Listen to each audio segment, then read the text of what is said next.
మాట ఇవ్వడం వేరు, ఇచ్చిన మాటను నిలబెట్టుకొని అమలు చేయడం వేరని సిటీ ఎమ్మెల్యే ఆదిరెడ్డి శ్రీనివాస్ అన్నారు.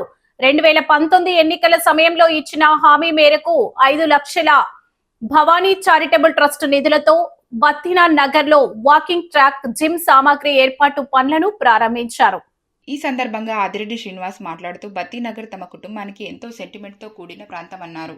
2019లో తన సతీమణి ఆదిరెడ్డి భవానీ ఎమ్మెల్యే అభ్యర్థిగా పోటీ చేసిన సమయంలో ఎన్నికల ప్రచారాన్ని బత్తినగర్ నుంచే ప్రారంభించామని, 2024లో తాను ఎమ్మెల్యే అభ్యర్థిగా పోటీ చేసినప్పుడు కూడా ఇక్కడి నుంచే ప్రచారాన్ని ప్రారంభించామని గుర్తు చేశారు. ప్రతిసారి ఈ ప్రాంత ప్రజలు తెలుగుదేశం పార్టీకి అత్యధిక మెజారిటీ ఇస్తూ ఆదరిస్తున్నారని తెలిపారు. బత్తినగర్ ప్రజలు అడిగిన ప్రతి సమస్యను పరిష్కరించేందుకు ప్రభుత్వ పరంగా చేయగలిగిన సహాయాన్ని చేస్తున్నామని, ప్రభుత్వ నిధులతో సాధ్యం కాని పనులను భవానీ చారిటబుల్ ట్రస్ట్ ద్వారా వ్యక్తిగతంగా చేపడుతున్నామని చెప్పారు.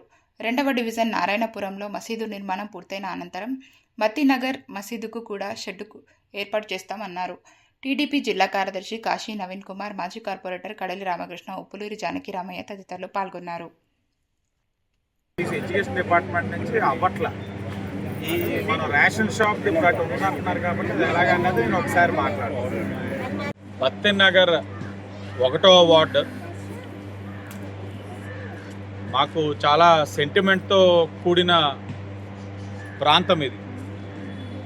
2019లో నా సతీమణి ఎమ్మెల్యేగా పోటీ చేసినప్పుడు ఎన్నికల ప్రచారం బత్తినగర్ నుంచే మొదలుపెట్టాం. 2024 నేను ఎమ్మెల్యే అభ్యర్థిగా పోటీ చేసినప్పుడు కూడా బత్తినగర్ నుంచే ప్రారంభం చేసుకున్నాం. ఇప్పుడు కూడా అలాగే ఆశీర్వదిస్తున్నారు. తెలుగుదేశం పార్టీకి అత్యధిక మెజారిటీ ఇస్తా ఉన్నారు ఈ ప్రాంతం, ఈ వార్డు నుంచి కూడా. ఆ అభిమానంతో ఇక్కడ ఏది అడిగినా ప్రభుత్వ పరంగా చేయగలిగేది చేస్తూ, మా యొక్క భవానీ చారిటబుల్ ట్రస్ట్ నుంచి కూడా చేయలేని ప్రభుత్వ పరంగా మేము వ్యక్తిగతంగా చేస్తున్నాం. ఇక్కడ ఒక దేవాలయం షెడ్ అడిగారు, చేసాం. ఇక్కడే ఉన్న మసీద్కి షెడ్ అడిగారు. ఇప్పుడు 2వ వార్డు నారాయణపురంలో మసీదు నిర్మాణం చేస్తా ఉన్నాం. అది అయిపోయినట్టే ఆ మసీదుకి కూడా షెడ్ వేయాలనేది నిర్ణయించాం, మాట ఇచ్చి ఉన్నాం.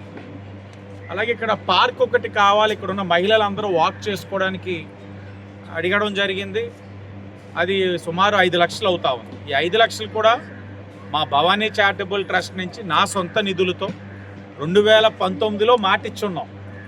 2019లో మాట ఇచ్చింది మొత్తానికి ఈ రోజున నెరవేర్చి పనుల్ని ప్రారంభం చేసుకోబోతా ఉన్నాం. మంచిగా పార్క్ నిర్మాణం చేసుకుంటాం, వాకింగ్ ట్రాక్ ఇస్తున్నాం, జిమ్ ఎక్విప్మెంట్ పెడుతున్నాం.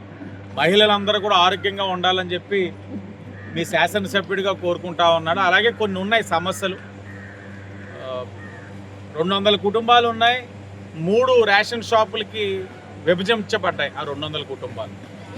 అవన్నీ కూడా స్ట్రీమ్లైన్ చేసి ఇక్కడ కొన్ని సమస్యలు ఉన్నాయి, అవన్నీ కూడా పరిష్కరించేందుకు కూటమి ప్రభుత్వం ఎప్పుడు కృషి చేస్తుంది. మాకు బాధ్యత కూడా ఉంది.